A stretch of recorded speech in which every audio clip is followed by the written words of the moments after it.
I just thought it would be smarter to put free music out. Drake, he didn't invent mixtapes. It was a DJ thing before. Obviously, 50 Cent was a huge pioneer in the mixtape era. Yo, shout to Funk Flex, my big brother.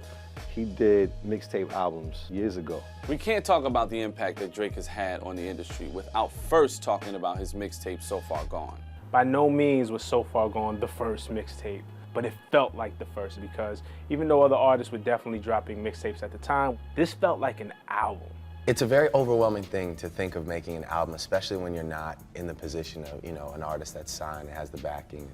So I just thought it would be smarter to put free music out, and that way I didn't have to worry about clearing samples. The So Far Gone mixtape was rolled out and promoted like it was an album. It had singles, it had radio play, it had music videos. When Best I Ever Had made it to radio, it was a big pivotal moment for the underground hip-hop internet culture where it was like, wow, we could release something here digitally on the internet and it could become this big hit. We hadn't seen anything like that up until that point. The So Far Gone mixtape spawned 2 chart-topping hits. Successful went gold and Best I Ever Had went double platinum. And then they repackaged the mixtape into an EP and that sold more than 600,000 copies. He knew what he was doing. Like, OVO's they're not dumb.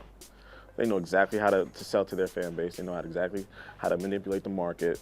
The So Far Gone formula worked so well for Drake the first time around that he still uses it to this day. If you're reading this, it's too late, and What a Time to Be Alive were both mixtapes, blatantly mixtapes, that he sold like albums. It's just all like, I guess, a play on words. You want to call it a mixtape, you want to call it an album, it's a mixtape album. So Far Gone really set the standard to what artists have to do when they come out and what they should be doing when they come out. People started treating their mixtapes more like albums. You can look at Kendrick Lamar's Section 80, A$AP Rocky's Live Love ASAP, Big Crit's tapes, you got J. Cole's tapes.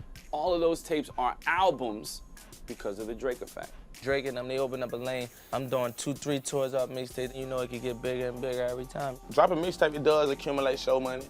It does keep you on the road. You sell merchandise, and it all comes back to you. I put out a mixtape, and I don't have a record deal, none. When I'm on the cover of The Source, I did over 160-some shows last year. When you make $2 million off a mixtape, really, there's no need to drop an album.